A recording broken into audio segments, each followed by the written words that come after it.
Hi everyone, welcome to day five of our memoir challenge. Today's topic was love stories. So yeah, I've got a few submissions here I'm excited about. I did want to announce that we're not going to be continuing the memoir challenge into next week, but I do have some ideas moving forward for stories and things like that.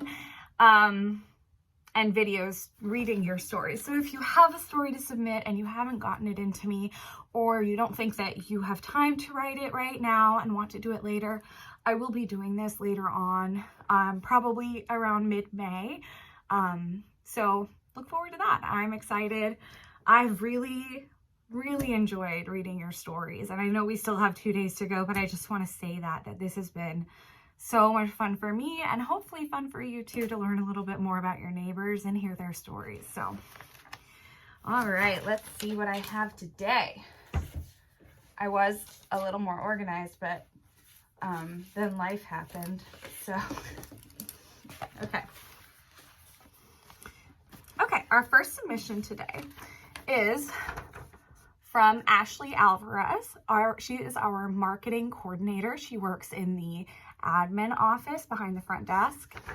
So this is from Ashley Alvarez. A classic love story. From a girl who loves a good story, here is my own. My husband Miguel and I have been together a total of 12 years, married a year and a half. We met our freshman year in high school in a unique scenario. Miguel was dating a classmate of mine at the time. I had never met Miguel in person or even seen him. I had only ever heard about him in passing conversations. One day, as I walked to my English class, I walked past my classmate and Miguel in the hallway. I happened to make eye contact with both of them and smiled at both of them.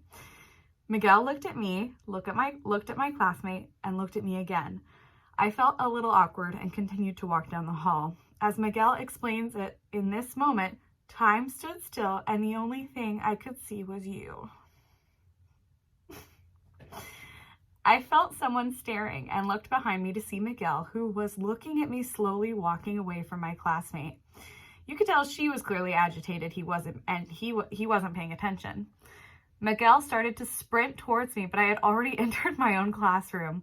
My classmate sat down next to me and asked if I had saw what he just did, and I just shrugged it off.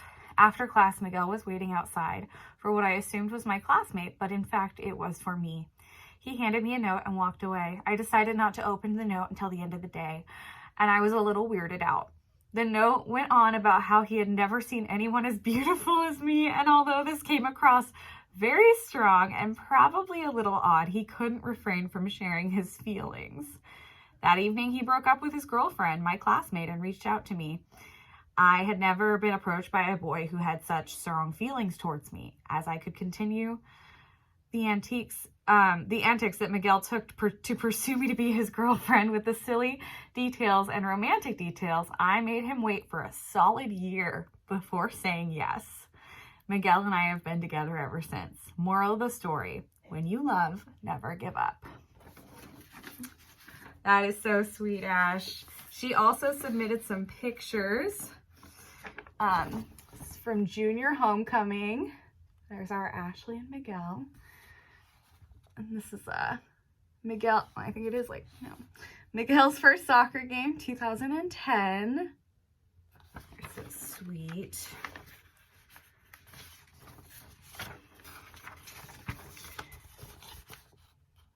Here's them just being a cute couple, the cute couple that they are. Oh, and I love this one. This is their engagement photo. How sweet is that? I love a good love story. Oh, so good. All right. Moving forward. Our next one, we're going to go back to Miss Rhoda Ruby's note that she wrote yesterday. I stopped pretty abruptly because this is where her love story starts, and I wanted to save it for today. Sid and I met in high school in Camden, New Jersey, where the first drive-in theater was introduced to the United States. We graduated, got engaged, and Sid served in the Army. We were married when he returned, and he had 3 children and a fun life. Sid worked for the U.S. Postal Service and was honored to be appointed by the mayor of Cherry Hill to be the emergency management coordinator for about 20 years. He was elected to the Cherry Hill Board of Education, serving as its president. I worked at the Philadelphia Naval Shipyard. Then when we moved to Cherry Hill, I was a teacher's aide. After retiring, we moved to Celebration, where we worked part-time at the happiest place on earth, Walt Disney World. And Sid was also emergency management coordinator. God blessed my life more than I deserve. I don't know if that's true, Rhoda. You deserve quite a lot of good things, and we love you. So thank you so much for sharing this with me. I know how much you love Sid, and I know how much everybody in Celebration loves Sid. So really thank you for sharing that. That's wonderful. Okay, now we have a mystery one. This was slipped under my door, and there is no name. So, I think I know who it is, but I'm not going to say because maybe they wanted this to be anonymous and maybe they wanted to keep everybody guessing. But if you think you know, shoot me an email because I'd love to find out who this is. In 1970, I was doing my pediatric rotation in a local hospital. As a new student nurse, everyone was always interested in who we were. There was a person in respiratory therapy that caught my eye. We had a short rotation in that department 3 weeks later. My curiosity and his background intrigued me because he was taking a sabbatical from the priesthood. When his decision to leave the priesthood was final, we then became a couple. We dated for about a year and a half and then married in 1972. We are still married and occasionally wonder where that young priest and nurse what that young priest and nurse would have done if love hadn't caught our eyes. A priest and a nurse. That's pretty cute. That's really cute, and I really want to hear more about that story. I feel like there's probably a lot more to it than this, but this has intrigued me, so thank you. Okie dokie. All right, so this is from... don't you guys love how I use my staff for things and I just have them help me make content all the time? It really helps that I have such a creative group of girls on my team. This submission is from Miss Justice Mock, who is my newest life enrichment coordinator. If you haven't met her yet, you will. She's over in memory care quite a bit right now during the lockdown, so you'll get to know her soon. A love story. This is a story about myself and my husband, Taryn. I used to work at a Mexican restaurant called Rancheros. Taryn used to come in on Fridays at lunch, and I thought he was the cutest thing. He had kind eyes, a beard, a wonderful smile, and a slightly fluffy body. The day he called me by name, my heart fluttered. I told my best friend about him, and she talked me into messaging him on Facebook. I only said, "Hey, how's it going?" This boy responded back, "I'm not looking to date anyone." I said, "Oh, okay. I was just going to chat, but that's fine." I never heard from him after that. Insert eye roll here. Well, about 4 months later, I had a friend who told me I should talk to this guy she knows. At this point, I wasn't really looking for a relationship, but said, okay. Guess who it was? Taryn. Needless to say, we hung out with each other on April 22nd. 1 year later, we were engaged on April 22nd, and a year later, we were married on April 22nd. That was not planned, just a coincidence. As of Wednesday, April 22nd, Taryn and I have been married 3 years and together for 5, and I wouldn't change it for the world. That's so cute. Justice, thank you. She also submitted some photos, which I know everyone loves the photos. This is their wedding day. I bet you anything she made this little me and you sign too. She has really beautiful calligraphy handwriting. And this one too, kind of a more candid shot. It's very sweet. Gorgeous. And that's funny, Justice, because I had a similar kind of thing. Steven and I got together on February 24th, and then 4 years later on February 24th, we got married. So our anniversary is the same through and through. He only has to remember one date. So that's pretty cool. Thank you for sharing that. All right, we're gonna go back to my favorite yellow envelope for my favorite man, Howard Rosso, who has pre-written his biography for us, and we are gonna dive right back in and read his love story. I'm gonna say, yesterday we left off on that they had gone on a date, and it was a blind date, and they didn't know each other, and he ate her orange. They were supposed to share the orange because she hasn't eaten one in 5 years, but he ate it. So that's where we left off. All right. I was the first American soldier that Linda had dated, but we seemed to hit it off from the start. We visited oh wait, sorry, that's the orange story. Skipping forward.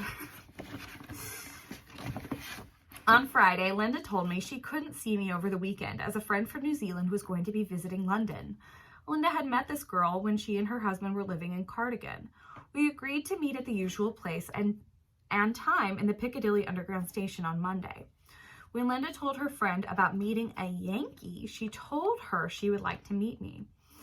Linda left several messages at the hotel, but I never got them. Then something came up, and she couldn't meet me as scheduled on Monday, and I wasn't getting the messages she was leaving at the hotel. I showed up, but Linda didn't. On Tuesday, I went to the Underground station at the same time as usual, and so did Linda. Needless to say, we were extremely happy and glad we had taken a chance on meeting. We felt it was destiny that brought us together. The rest of the week we spent going to tourist sites, shows, and one afternoon we took the Underground out to Richmond. This is an interesting village on a river just outside of London. Kew Gardens are nearby, and the British Royal Botanical Gardens. I was surprised to see that the Underground trains on the surface ran on the surface when we left the congestion of the inner city. At the weekend, I had to take a train back to Southampton to get on a ship to return to duty in Germany. While we were together, I had suggested to Linda she come to the States. Now, in those days, most people didn't make such a suggestion without intending to marry. Nevertheless, Linda always claimed that I never proposed to her. We continued to write frequently after I returned to Germany. In one of her first letters, she had informed me that she had been married previously. Her husband was an officer in the British Army who was killed in Belgium during the end of the war. He was awarded the Victoria Cross for bravery posthumously. This award is equivalent to the American Congressional Medal of Honor. Linda was concerned the fact that she had been married previously may affect our relationship. She also felt that I should return to the States for some time before I make any final plans. In the meantime, she got a good civil service job in the military in the British Air Ministry. During the summer of 1946, Linda applied for a visa to come to the United States and tried to book a passage on a ship. Because of the war, the number of passenger ships was low and demand was high. She finally got a reservation with the British Airways in late January 1947. Transatlantic airfare was fairly new at that time for civilians. She insisted on paying her own fare. It was over $500 for a one-way ticket. Linda quit her job at the Air Ministry just before Christmas and returned home to Cardigan to be with her family for 3 weeks before coming to the United States. Needless to say, they were not happy to see her go. They had not met me. We had only known each other such a short time. They urged her not to get married for at least 3 months. Her father would not kiss her or shake her hand as she left the house for the local train station. He did tell her he would send the return fare if she wanted to come home. That's such a dad move. Oh. When Linda got on board the plane in London in January 1947 on a late Monday afternoon, the flight time to New York was supposed to be 19 hours. This includes layovers in Shannon, Ireland and Newfoundland for refueling. Upon arrival in Shannon, the passengers were told that due to weather conditions, they would have to lay over at Shannon until the weather improved. Everyone was assigned rooms in small cottages at the airport. Linda shared a room with a young American woman who was returning to the States. She had been married to a British soldier she met while he was training in America. She left her husband because she couldn't take the damp British winters without central heating. Anyway, all the passengers had a fun-filled party at the airline's expense. When the weather cleared, they took off for Newfoundland. The snow was piled high along the runways, 6 to 10 feet on each side. Now, Linda had never seen more than about 4 inches of snow in Wales. It sure wasn't like arriving in the Orlando airport in January. There was some delay due to the poor weather in New York. However, the passengers remained on the plane because the airport did not have sufficient accommodations. The plane was supposed to land at LaGuardia Airport. However, due to the continued bad weather, the plane had to land in Newark, New Jersey Airport. The passengers then had to be bused to LaGuardia through customs. Linda was supposed to transfer to a domestic airline from LaGuardia to Detroit. However, no flights were going to Detroit due to an ice storm in Detroit. So she got some American currency and took a cab to Grand Central Station. She purchased a ticket on the next train leaving for Detroit about noon and arriving in Detroit at 3:30 a.m. the next day. She then called me to let me know about the change in her plans and when to pick her up at the train station in Detroit. A trip that was supposed to be completed within 24 hours was now going to take 82. The train stopped frequently in small towns and large cities en route to take the passengers and left them off, but the stop at Buffalo, New York was the one that really got her attention. A group of American Indians got on to board the train. They were wearing the type of attire she had seen Indians wear in Western movies. She began to worry that she was headed for the frontier town in America. The train finally arrived in Detroit at 3:30 a.m. Friday morning. She was wearing a white mountain jacket and a light blue wool suit. She looked like a movie star as she walked off the train platform.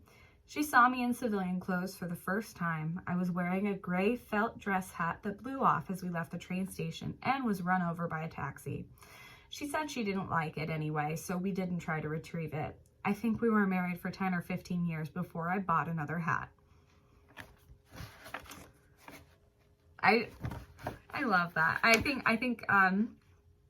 the part that really got to me was that he could describe exactly what she was wearing when she got off that train. So that's a really powerful and special moment in his life.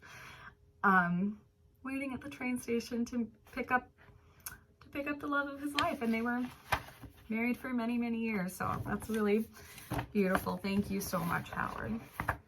Now, I might have one more story for you guys. I'm gonna clip it in a second video because I believe Emily wrote one for me, but I can't seem to print it out.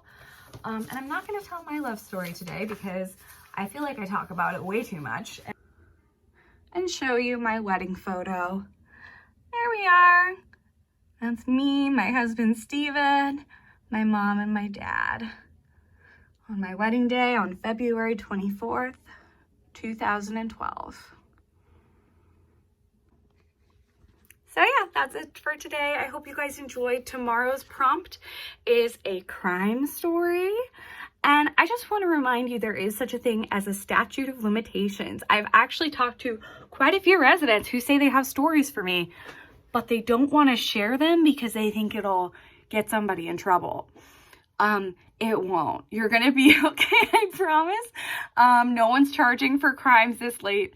I can't really picture that. So please share your stories. And even, I can read them anonymously. I do not need names. I do not need details. I just want a little bit of intrigue. Okay? All right. I'll talk to you guys tomorrow. Thanks for watching. Bye.